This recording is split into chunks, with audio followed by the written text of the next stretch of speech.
All right, hello again. This is Jeff Scott, your instructor for the complete ASP.NET course. We're finishing up our lesson on jQuery, and I decided to just break this up into another lecture. And the problem that I had before, the reason that this wasn't working, it works now, but the reason that it wasn't working was in here I had wrong paths. I did a lot of copying and pasting, which was a silly thing to do. All right, but so I had all the right information. I just had some wrong paths in here. So now if you look at this, this is replicating literally what is shown on the, what did I tell you before? It's on the jQuery validation plugin, jQueryvalidation.org, one of the demos that's in here, this one. I took out the please agree to policy. I would like to receive the newsletter. I kept the first name, the last name. I removed the username and replaced that. Got the email, password, confirm password, and an age is what I put into mine. And there you see it. So if I run this now, I'm going to run it, then come back and try to talk to you about it a little bit. So if I run this, it appears to run. If I click submit, it fails, of course, because didn't enter a first name, didn't enter a last name, didn't enter a password, didn't enter a valid email address, and didn't provide an age. Now, one thing I just thought about in here was one of the things that I should have done is in here, I wanted the minimum length of the password to be 8 and the maximum length of the password to be 16. All right, so they should have said that the minimum length must be at least 8 characters. So let's go back and run this one more time. And we'll look at all of the information that I put in here to try to get all of the stuff that's in here to work. All right, so let's run it one more time. All right, and you'll notice, please enter your first name. If I put in just a letter, must consist of at least 2 characters. You know, somebody, I always remember this kind of a silly fact from the Guinness Book of World Records. The person with the smallest name in history, Ed Eck, E-D for the first name, E-K for the last name. So Ed Eck would meet the validation here. Password must be at least, still says must be at least 5 characters long.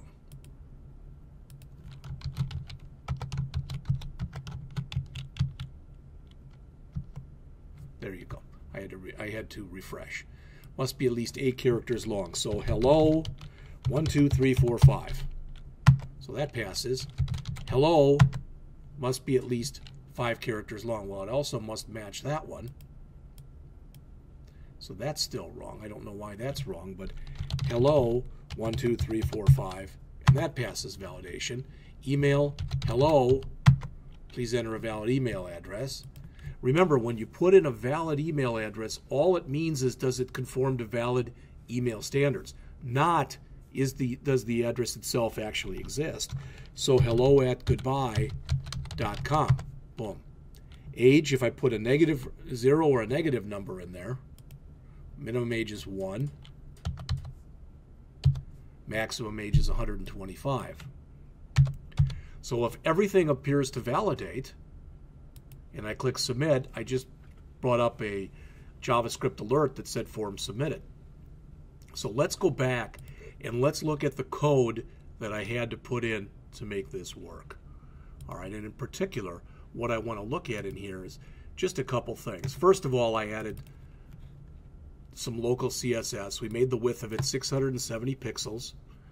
And the error, I made sure there's other code that's in some of the other files here, these CMX form, but just set up a couple things there.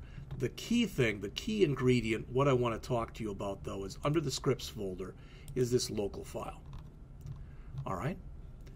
Right here, this says if everything worked correctly, in other words, if all tests passed, and I can even put that in here, all tests passed, form submitted. All right, and you'll notice that once I put that in, that alert, all tests passed, form submitted. Now if I run this, whoops, And of course I can't get to it from here, so I'll have to go back and, in fact, let's try it from right here. There we go.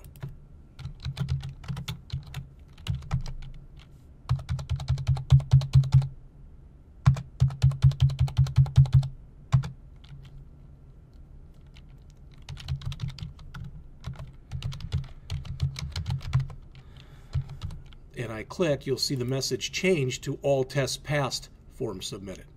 All right? So that's this. Now, this is the ready function. This is the function that will automatically run when the form loads. So what are we doing here? We're telling it to validate our sign-up form on the key up and submit. So in other words, we're telling it to run validate, which is a method that's in the jQuery.validate that we brought in. So someplace in here, there's a method that's called validate. All right, so I'm using pre-written information, so to speak, from a library. So when we set this up, we've got rules and we've got messages. All right, so let's look at the rules. The first rule says that the first name, and where does it get these? First name, last name, password, confirm password, email, and age. Where did it get those names from? It got those names from the actual file itself. All right, if I go back into source mode, first name, last name, password, confirm password, email, and age. So that's where it got all that information from.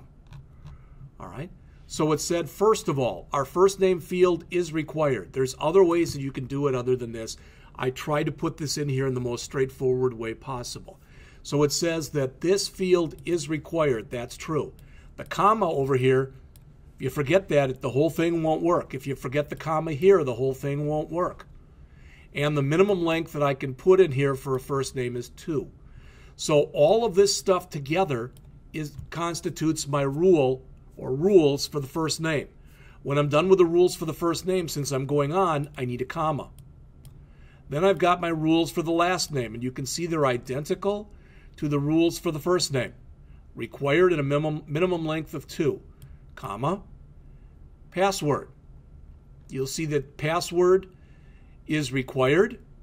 The minimum length is 8. The maximum length is 16. And that's all of my rules for my password. Confirm password. Required, minimum length 8, maximum length 16, equal to pound password, which means it must be equal to that field right there. All right. Email, required is true. And notice email is true. This word email is not the same as this word email. This word right here is the name of the field. This is a rule that says it's true, which means this must be an email address. And then finally, for age, it's required. The minimum is 1, the maximum is 125. And I want to mention one more thing about this. Notice this says min and max, and this says min length and max length. All right. This just means that you have to have a minimum of 8 characters and a maximum of 16 characters for the password and for the confirm password. This says a minimum age of a person is 1 and a maximum age of a person is 125. So all of this stuff that you see up here that's now in blue, those are my rules, my validation rules for first name, comma at the end, last name, comma at the end, password, comma at the end, confirm password, comma at the end, email, comma at the end, age, since it's the last one, no comma at the end. Each one of these, if there's more than one parameter that we're putting in, you need a comma at the end of each one except not at the end of the last one. All right, and since we're having not only rules but messages, we need that comma here also. All right, so here's our messages. This says first name. If we leave it off, the required one will kick in that says Please enter your first name. Now, if you don't like that, I tried to keep it politically correct by saying please enter. You could have also said something like this. First name field required.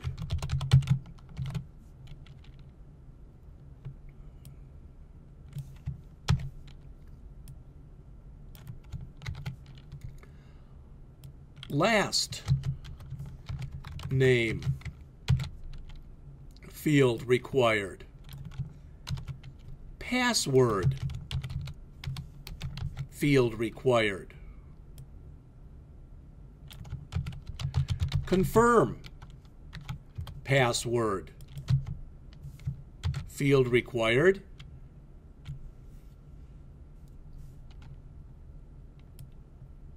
This one I'm going to leave as it is, and we'll talk about that in a minute. And age field required. Now, some people like it more like that. It's a little more stern, but that said, it really does show exactly what it is we're trying to do right here. First name field required, last name field required, password field required, confirm password field required, please enter a valid email address, and age field required. All right, as opposed to what we had here.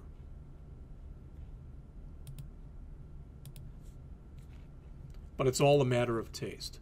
So as we come through here, the messages. Again, notice this constitutes the message for one field. So at the end, I need a comma. At the end, I need a comma. At the end, I need a comma. At the end, I need a comma. At the end, I need a comma. But since this is the last one, no comma. And for each one, every one that has more than one rule, I need a comma at the end of every rule except for the last rule. So first name is required. If you leave it off, the message that should come up should say first name required. All right?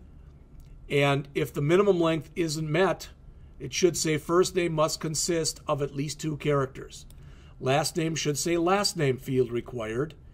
If we don't put in at least 2 characters, it should say last name must consist of at least 2 characters. So again, you'll notice if we go back again and look at this,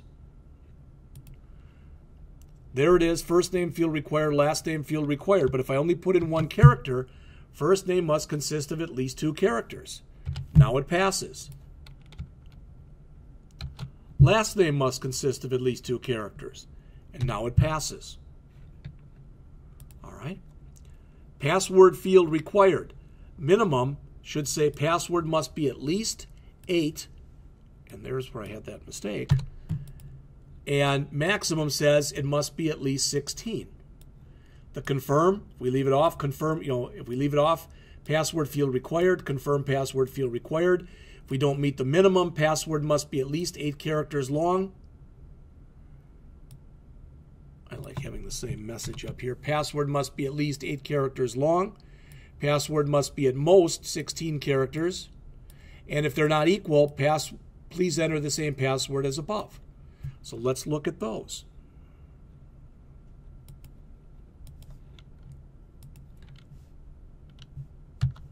Password must be at least 8 characters long. Just typing in a number 1. 1, 2, 3, 4, 5, 6, 7, 8. Now it goes away. 9, 10, 11, 12, 13, 14, 15, 16, 17. All right. So I'm just going to put in here 1, 2, 3, 4, 5, 6, 7, 8. Boom. 1. Must be at least 5 characters long. 2, 3, 4, 5, 6, 7. Okay, now when I move off, it says it must be at least 5 characters long. I'm not sure why it's saying that. It should have said 8. All right. But if I submit, really should have said must be at least 8 characters long, but the message is just wrong. So if I type in an 8 here, and now a 9, please enter the same password as above. All right, if I refresh here,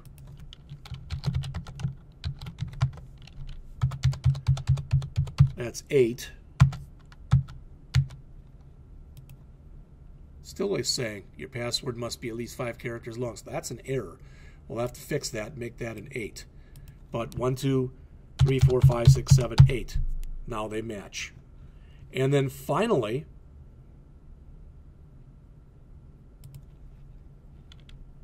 maybe I didn't save here, I don't know, but 8888. Email, please enter a valid email address.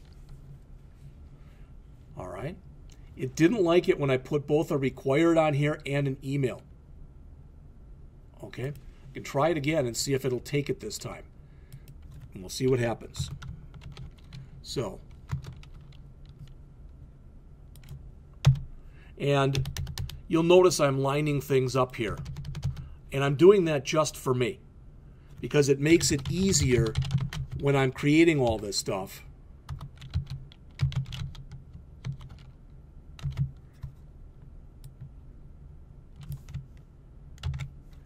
To put all this information in here.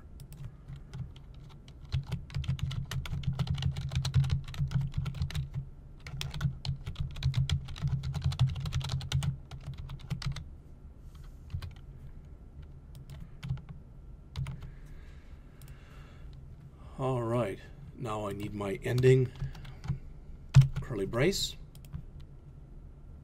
and a comma. All right, I'm going to try it now and see if it takes it, but when I tried doing it a little earlier, it didn't like that when I put it in, but I'm going to try it anyway. So let's stop the run, go back to our contact 2 and run it again. We've already tested all of the earlier stuff. You've already seen the tests for first name, last name, password, and confirm password. So I'm just going to throw stuff in there.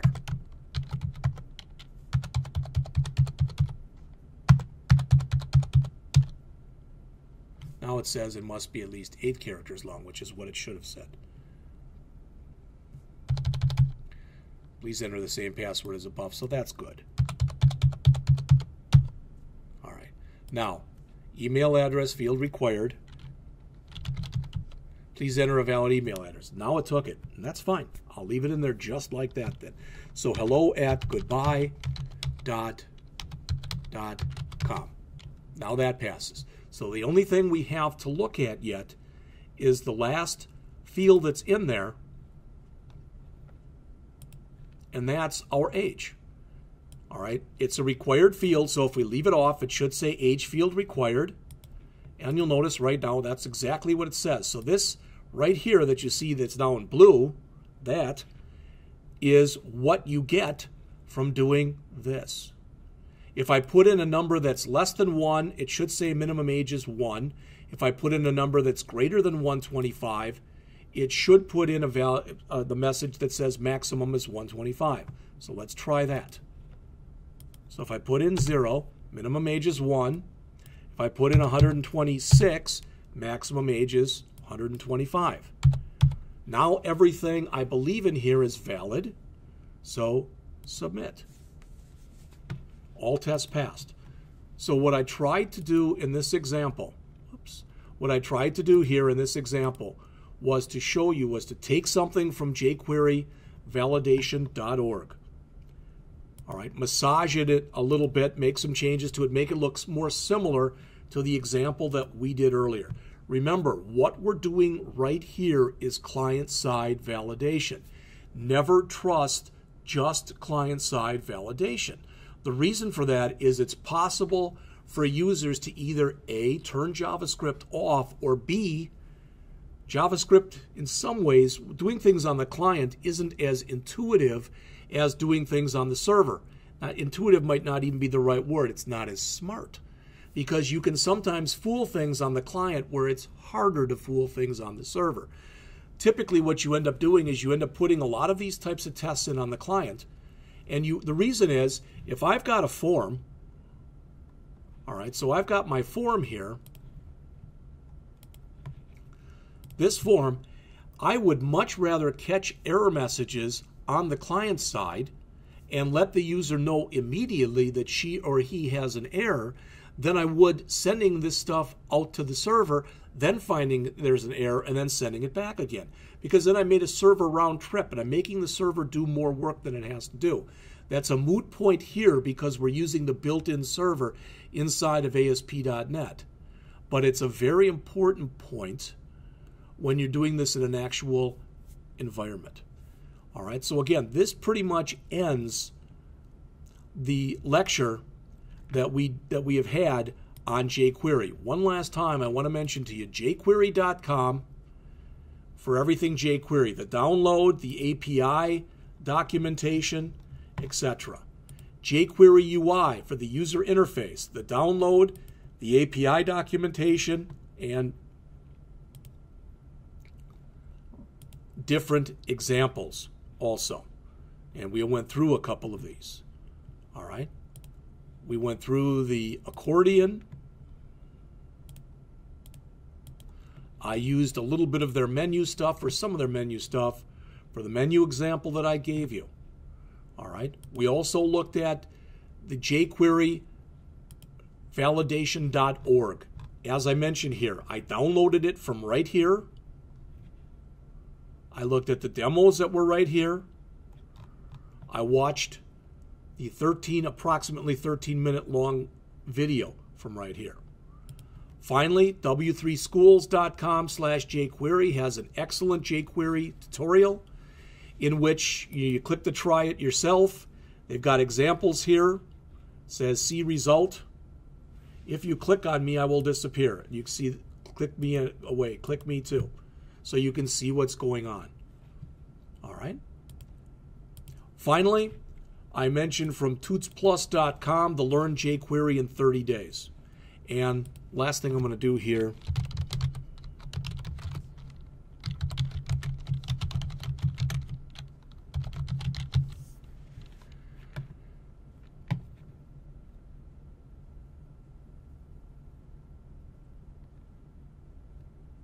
here's Tuts Plus on YouTube, 30 days to learn jQuery. Now, I'm not sure if they're going to have all 30 lessons there or not.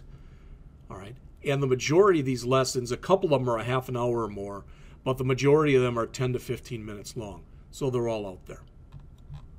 All right. In fact, I could probably get Jeffrey Way's YouTube.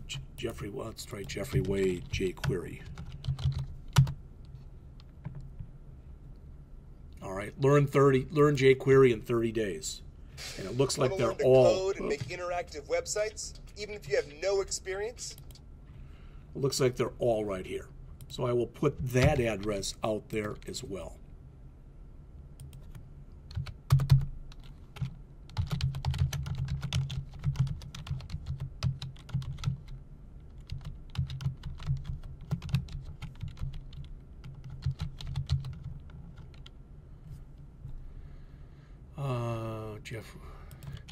Jeffrey Way of Tuts Plus,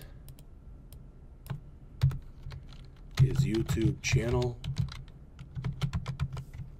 That's out there also. I will save all that stuff, and let's take a look at where we are right now, okay? And when we get done with that, we are done with the lesson, but I just want to mention to you, so look at where we've come so far. All right, we found out what we needed to know. We looked at resources. We installed the software, toured the IDE, looked at some ASP.NET controls,